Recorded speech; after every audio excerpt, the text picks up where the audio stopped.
Good afternoon, everybody. Welcome to Education USA Thursday live session. I am Ramya Ashok, Education USA advisor at Yashna Trust, the Education USA Center in Bangalore. This session is brought to you by Yashna Trust Education USA Bangalore in collaboration with the US Consulate General, Chennai. This initiative marks the first of the many Thursday live sessions which we will roll out in the coming months. Today, I'm joined by Sudha Kumar from USC Vitobi School of Engineering to present on the topic, Prepare for Your Admissions at US Universities. Sudha Kumar is the Director of the India Office of the University of Southern California, Vitobi School of Engineering. She worked in Los Angeles at USC for 18 years before moving back to India. She continues to work for USC from India. She is based in Bangalore. Sudha is responsible for the recruitment for the master's and PhD programs at USC Vitobi School of Engineering, alumni relations, industry, and academic liaisons in India. She is the recipient of the USC Vitobi Dean's Staff Award for Excellence and Service for 2015. Welcome, Sudha. Thank you so much, Ramya. So I'm looking forward to being here. Thank you to the US Consulate Chennai and Yashna Trust Education USA Advisement Center in Bangalore. I'm delighted to be here. Yes. I thank our students and parents for joining us at our center and online on Facebook as well as on WhatsApp. Please keep posting your queries on the comment box in Facebook or WhatsApp us on +91 988 00 4115. I repeat, +91 988 00 4115. Now I think we will go on into the presentation. I'm going to share my screen.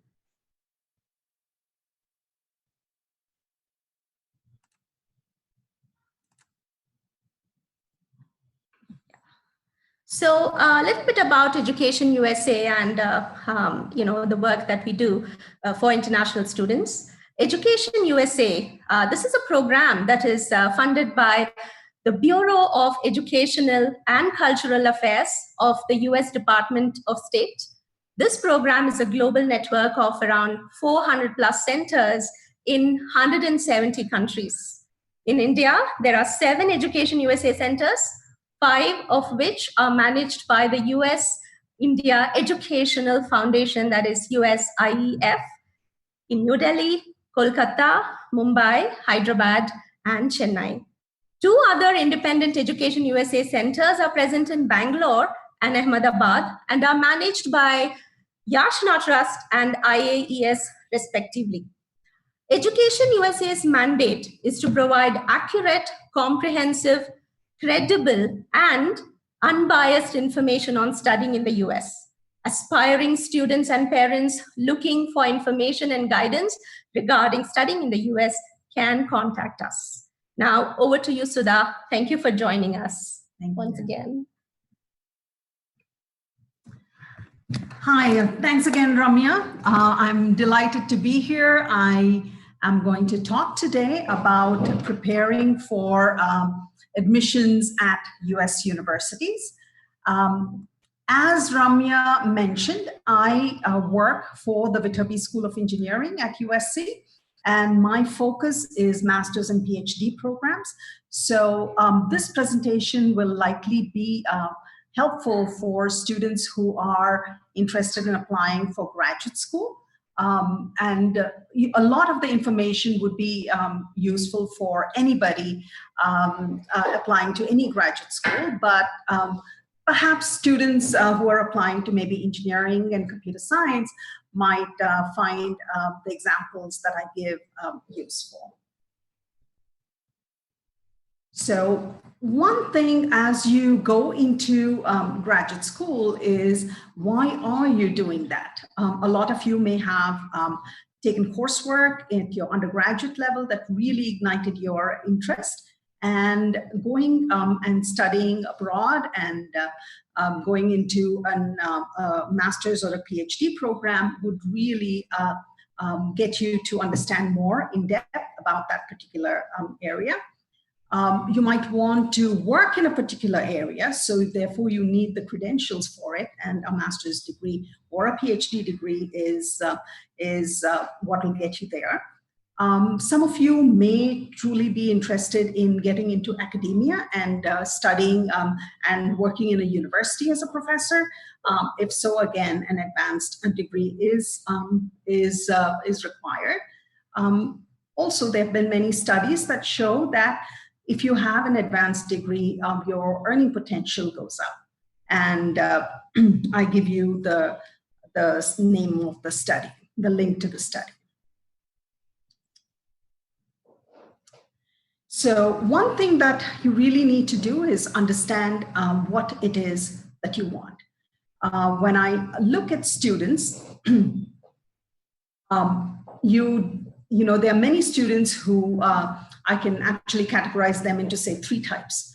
There is the first type who has done a lot of research at their undergraduate school, and they know that they want to go in for a PhD program. The research is a passion for them. So they will be looking for universities that have professors working in the area that they are really interested in.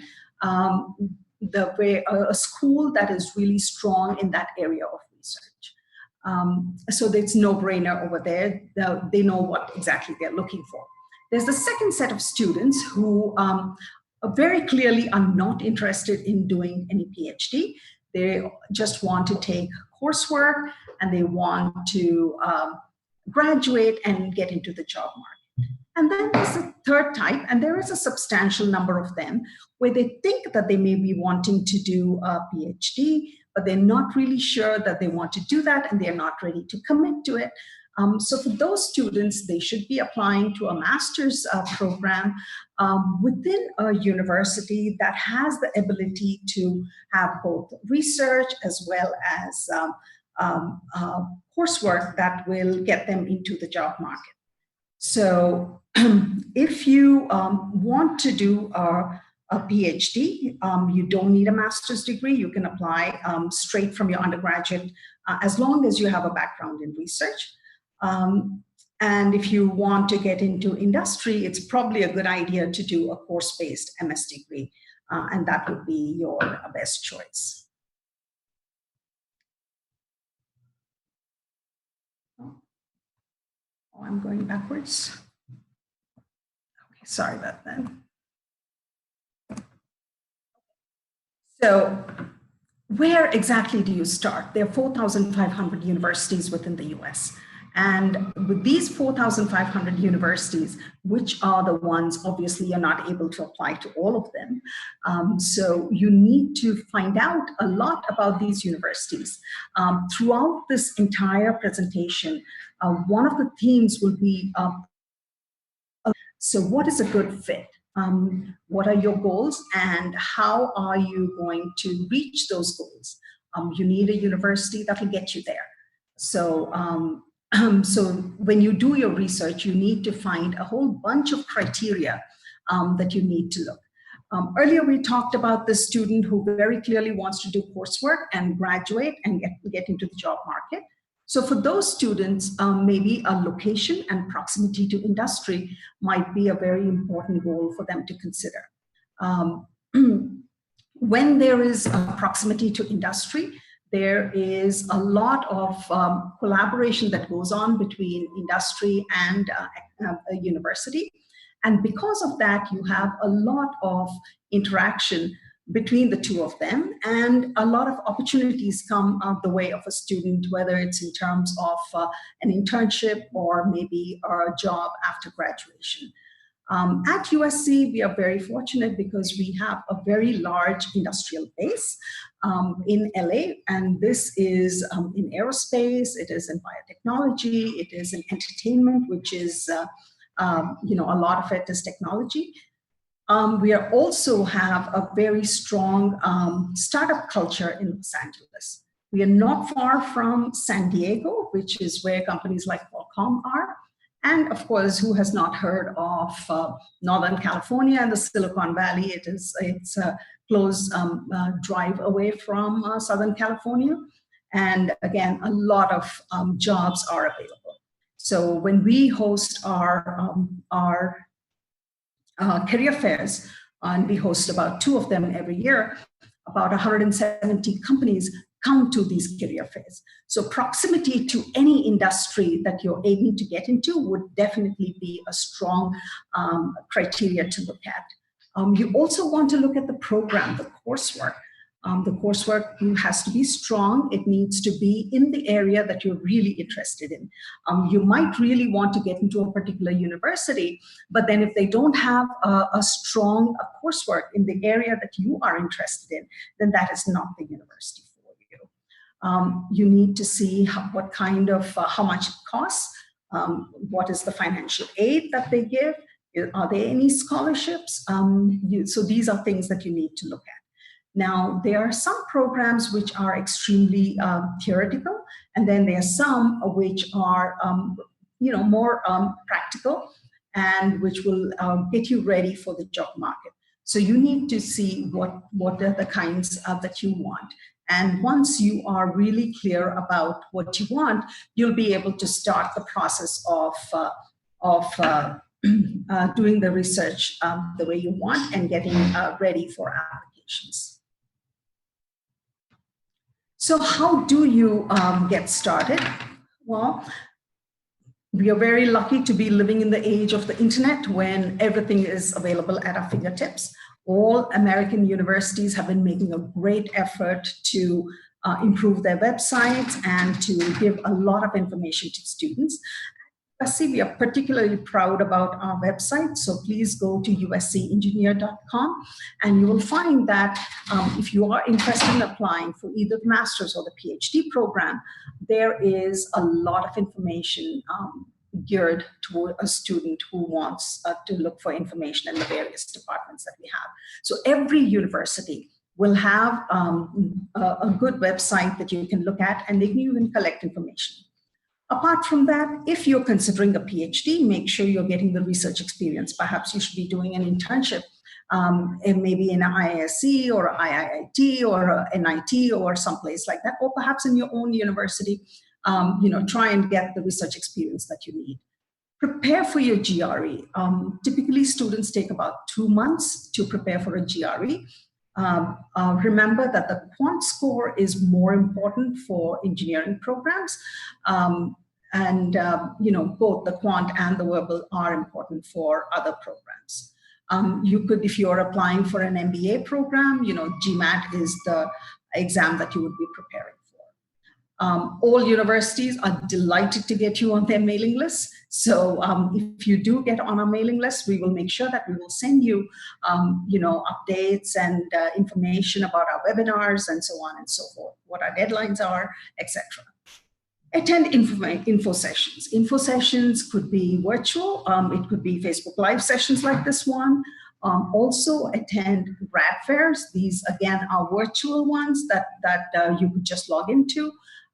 Or you could actually physically go to a location where the grad fairs are happening in your city, and you can connect with many universities that will come and participate in these grad fairs.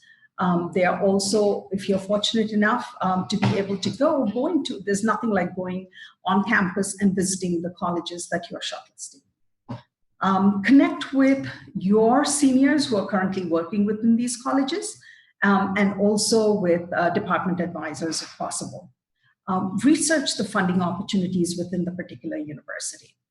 Prepare timelines for applying. Many of you will be college students. Many of you will be working professionals at this point. There'll be times when you're really busy and you will not have time to be working on applications. But at other times, you might have more time. So prepare a timetable for what you want to do about applying and when you want to, when you are able to work, keeping in mind the deadlines that the universities have. All right, so what should you do? I would encourage you to start an Excel spreadsheet. I tend to be fairly organized, and I do everything with Excel spreadsheets. And I think it's a great tool to get, start making a list of 25 universities that sound interesting to you. If you are interested in a particular area, what are the top universities in that particular area? Make a list. You could make a list of 25 universities. It could be maybe 50 universities, whatever. It's up to you. But then as you start filling up the various columns, and I've mentioned what the different criteria are, you will actually start deleting some of the universities, and because you'll say, oh, I really thought that was a great university, but they're not really good at this particular course that I'm really interested in. So you start adding universities and you start deleting universities. So finally, once you're done with your research, you should have about 10 to 12 universities on that list. So once you shortlist these 10 to 12 universities, most students apply to about 8 to 12 universities. And these universities should be a blend of the following. The first is reach. This is when it's your dream university. You don't think you will get into it, but just for the off chance that you might get in, you should apply to maybe a couple of reach universities. The match universities are the universities that you think, based on your research, there's a good chance that you will get in. So you've looked at the kind of GRE scores that they accept, the kind of GPA scores that they accept. You've taken a look at the profile in the university website of the kind of student who is admitted over there already. And then you compare your profile with theirs, and you get a ballpark idea of whether you're a good match for a university or not. And finally, every student should have a safety score, 1 or maybe 2. So these are universities that you will for sure get into. Nothing could be more depressing than getting into an entire cycle of applications and then getting rejected everywhere. Hopefully that will not happen to you, but I have seen instances of that happening to students. So make sure you have 1 or 2 safety schools in your list of universities that you're applying to. So what are application requirements? What is it that universities are looking for? All universities look for transcripts. Most universities will look for GRE, GMAT scores, and TOEFL or IELTS scores. And some universities will require some or all of the criteria given below, the LORs, the statement of purpose, the work experience, research experience, and so on. So not all universities require all of these. So this slide actually tells you a picture. And that is, what is the one factor that every university is looking for? And that is transcripts. And why are transcripts so important? That is because it gives us a very good idea of whether you have the right background, whether you've taken the required coursework to prepare you for the advanced coursework that you have in graduate school. So we also can tell from your transcripts how well you have done in that coursework. So we talked earlier about a good fit. This is how we can tell if, by looking at all of this data that you're submitting, we are able to make a determination about whether you are a good fit for the university, where you will come and succeed in the university environment that we have there for you. So moving on, talking a little bit more about GRE requirements. The GRE exam, like I mentioned, students typically prepare for about 2 months for it.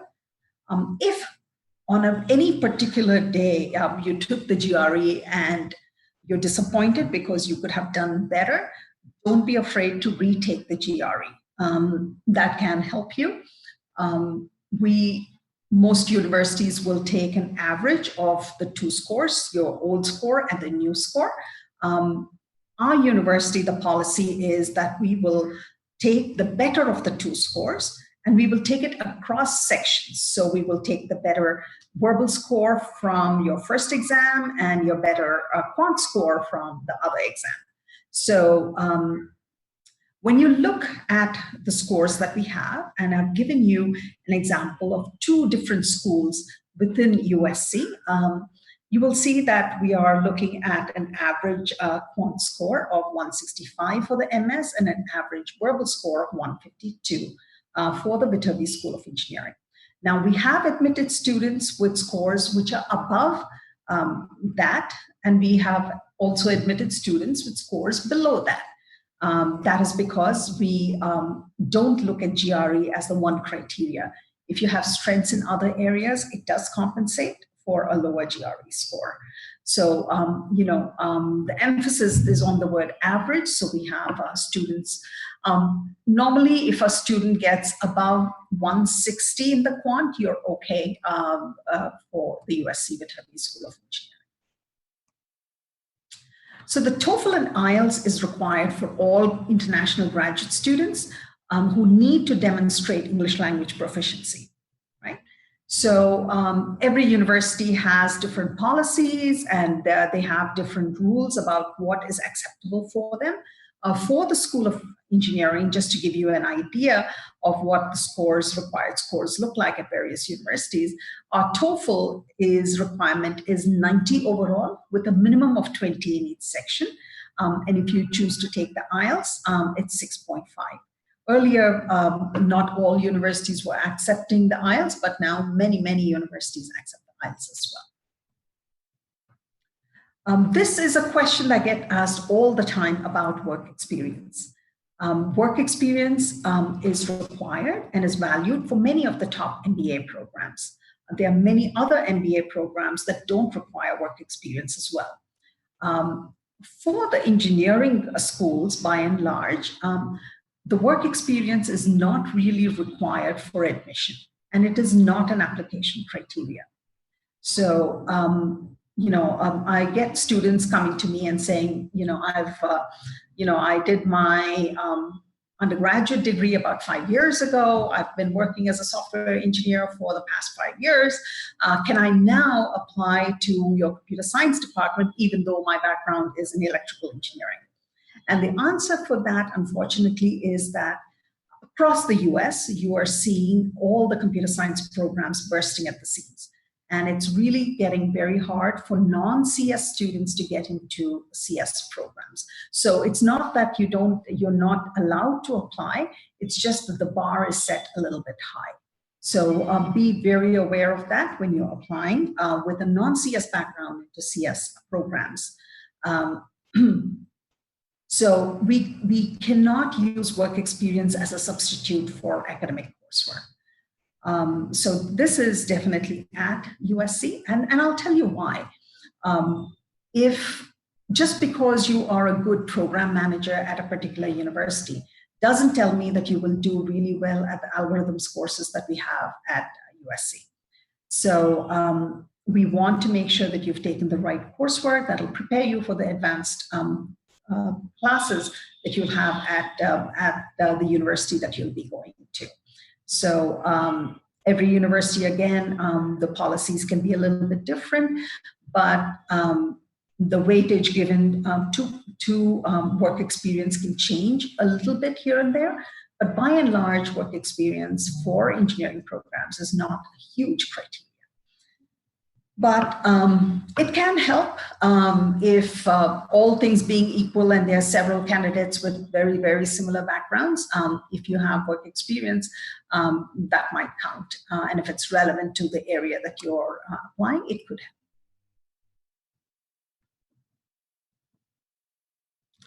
So letter of recommendations and essays are the other big thing that students are always talking about. The letters of recommendation are really important for PhD applications, but many schools also require it for their master's programs as well. We typically prefer academic letters over industry ones. This is mostly for the engineering and the CS programs I'm talking about. If you are applying again to an MBA program or maybe an engineering management program in some universities, you will be asked for work letters of recommendation. Generally, the title of the person writing the letter is not the primary criteria. It needs to be from someone who really understands you, your strengths, and is able to address them in detail. Just because your vice chancellor is writing for you, but he's writing an extremely generic letter, it is not going to carry much weight once you once you're applying. So a personal statement is an opportunity for you to talk about why you are a good fit for a particular university. Why is it that you want to apply to this particular university, and why? What is the background that you have? What is the preparation that you have that prepares you for this particular program in this particular university? We really want to make sure that you are coming here because you want to be here, that you value the program, the coursework. So the personal statement, again, is another opportunity for you to demonstrate that good fit that I kept talking about. You also need to talk about other aspects of your background and interests, which may not be elaborated by just looking at your transcripts or maybe your resume. So if there's something that you'd like to highlight, definitely this is one of the reasons, one of the places that you can talk about it, and it'll help the evaluating committee evaluate whether you're a good fit for the university. The personal statement or essays are many. There's no standardized thing across universities. Some of them just want you to write an essay. Others will have a series of guided questions. So you just need to follow whatever the format that the university is requiring. Technical statement, research statement, personal statements all require a lot of time, and this is not something that you can hurry up and do very, very quickly. So do not start these statements, writing these statements in the last minute, and definitely do not copy it from a friend. Transcripts, all universities require the transcripts. So if you're applying for any graduate school, we are looking for official transcripts of all coursework taken after high school. When we say high school, that means the 10th and the 12th. So it needs to be after that. So we do not need your 10th and 12th marks. We only need your undergraduate marks. So if you're applying to the PhD programs and you've already done a master's, then you need to submit the transcripts of your master's programs and your undergraduate program. If you've done your studies across several universities, you need to submit transcripts from every single one of them.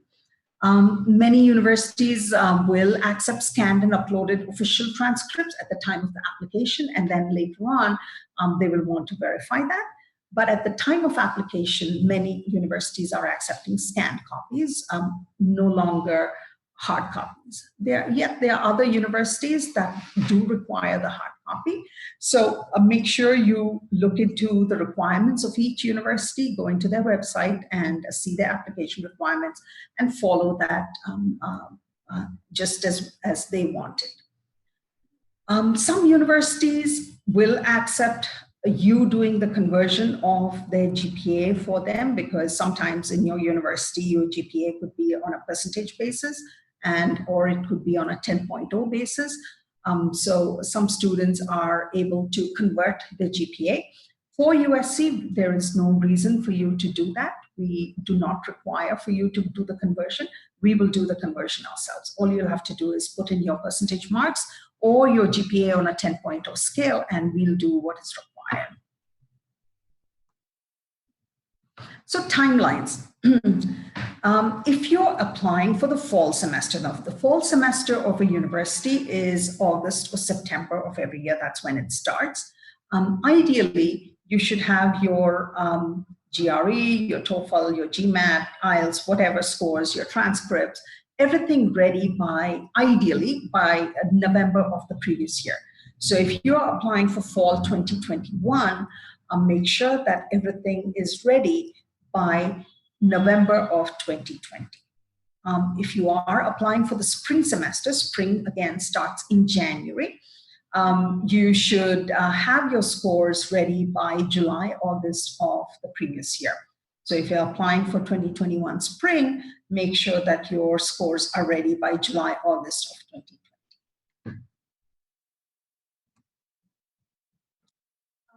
Funding and scholarships, this is again a very important criteria for many students. But do again look at the kind of scholarships a particular university is giving. Also, look at your what the benefits you have from going to a particular university, whether they are giving a scholarship or not, and balance it out in your mind about what the benefits are overall.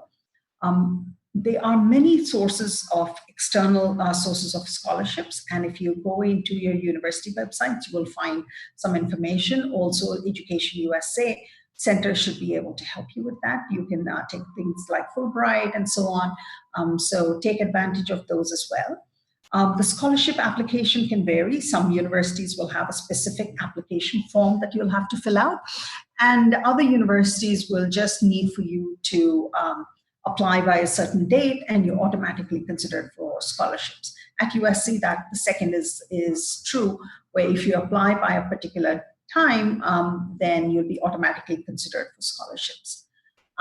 If you get into a PhD program, I think all universities are aiming to fund their PhD students. So if you apply to USC and you get admitted into our PhD programs, we aim to fully fund you. That means a tuition, a stipend for living expenses, and a health benefits package. We aim to fund all our PhD students, and a lot of universities, the PhD students are funded. You also need to look at availability of RA-ships and TA-ships.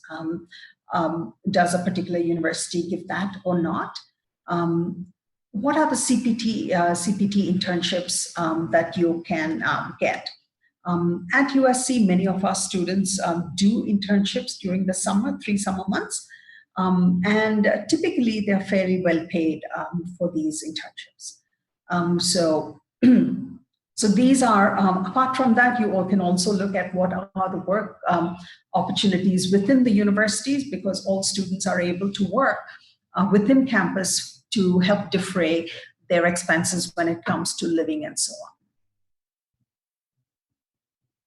So one final component of an application is something we've not talked about so far, and that's the financial statement. You're typically not required to submit it. So you're welcome. We'd be delighted if you were to submit it, but not submitting it at the application stage will not impact your application. You are required, whenever you do submit it, you are required to show 1 year of funding that includes your living expenses and tuition costs. Work with the university officials to understand the cost. The I-20 amount is not always representative. Once you're conditionally admitted, the university will contact you, and they will want to find out when you're submitting your financial statement, because until you submit that form, they are not allowed to send you an I-20. So unless you submit your financial statement, you will not be receiving your I-20. Working on your application, most of the applications are online. Most universities are doing away with written applications. Please proofread your application. While for engineering programs, we are not expecting that you have a wonderful written abilities. It would really be a little irritating to have grammatical mistakes and spelling mistakes. The name in the application is very important. Your I-20 will be issued on that name, and this needs to match the name in your passport. Avoid cutting and pasting from one application to another. I know you're applying to about 8 different universities, and this would be easy to do, but it is very easy to get items that you meant for it to be in one particular university transferred to the application of another university. So avoid doing that. Avoid last-minute submissions. You will likely need a slower application portal due to the volume. You will also not have enough time to react to any pieces of information that are missing in your application. Now for the tough part, you've put together all your applications, you've clicked the button and you've submitted them, and now you have to wait for the university to make its decision. Typically, for USC, our results roll out between February and May, and each university will have its own different timelines. So check with the university. But before you do that, give us 4 weeks after you have submitted your application, and then start looking, checking online to see if your application is complete. Now, if there's something that is missing, please address it immediately. So I've come to the end of my presentation.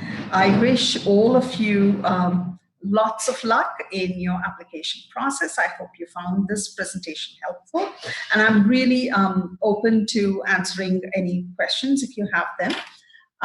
If anybody wants to find out more about the USC Viterbi School of Engineering and the Master's and the PhD programs, please feel free to write to me at the email address on the screen right now.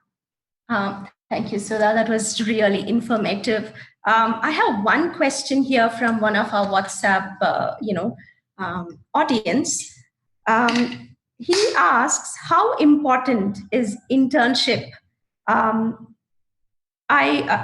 or work experience when applying to graduate school? It depends on what kind of graduate school you're applying for. Mm-hmm. If you are applying for maybe an MBA program, it is very important, an internship or a job, work experience.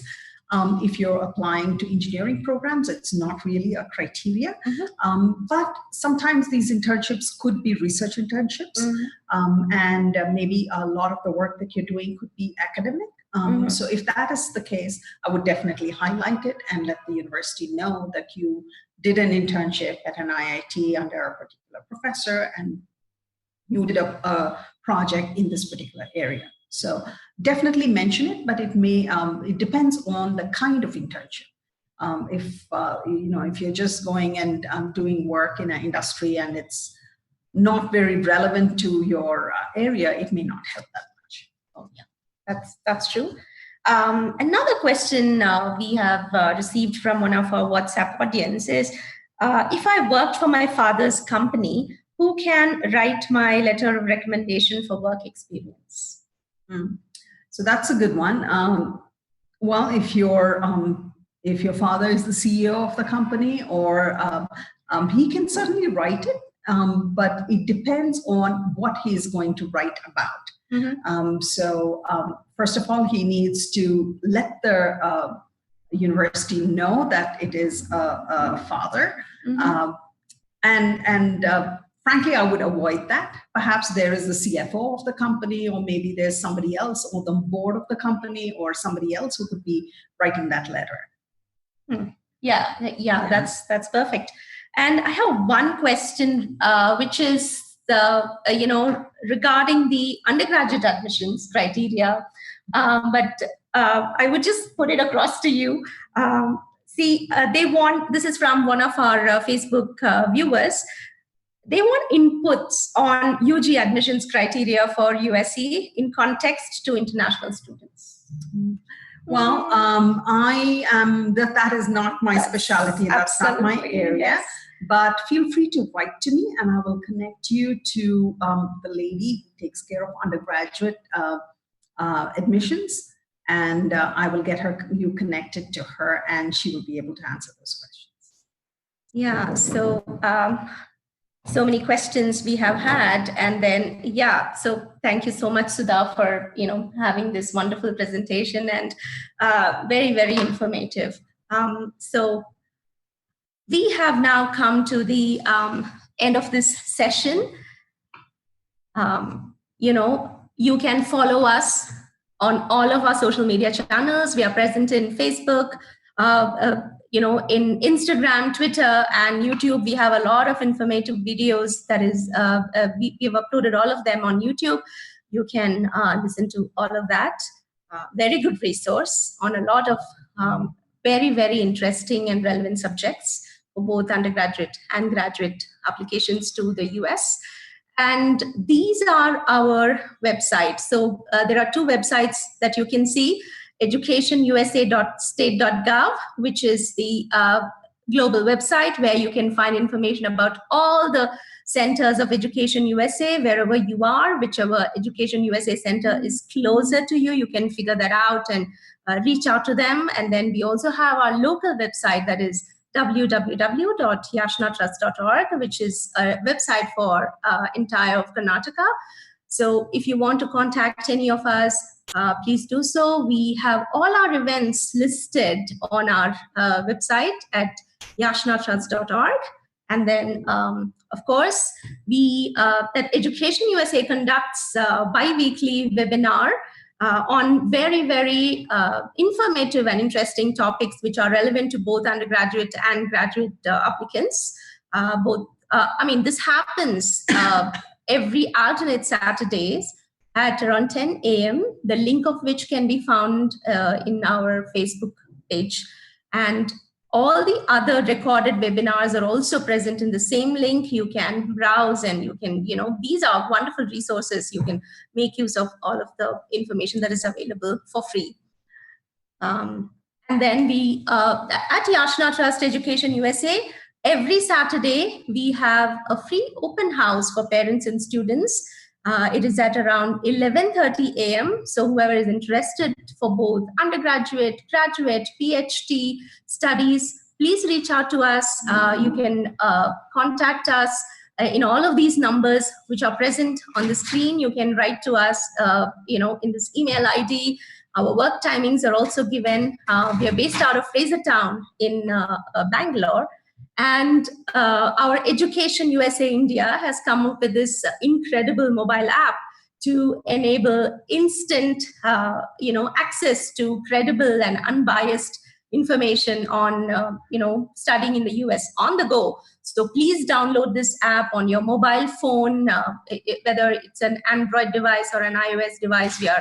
You can download these and make use of all of the information that is available. So thank you all for joining us today in this Education USA live session. And I once again thank Sudha Kumar for this interesting and interactive presentation. Thank you, Sudha. Thank you so much. It was wonderful doing this presentation. If there are any more questions, I'm happy to take them. We'll just check that once again.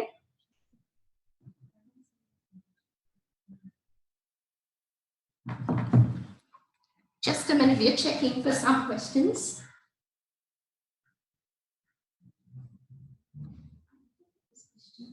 This is again undergraduate, right? No questions. Yeah, so we covered all of the questions that have come on the, live comment section in Facebook. Thank you so much. So thank you very much for having me. Wonderful connecting with everybody. Good luck with your applications. Yes, thank you so much. Until next Thursday, this is Yashna Trust Education USA signing off for now. Thank you so much.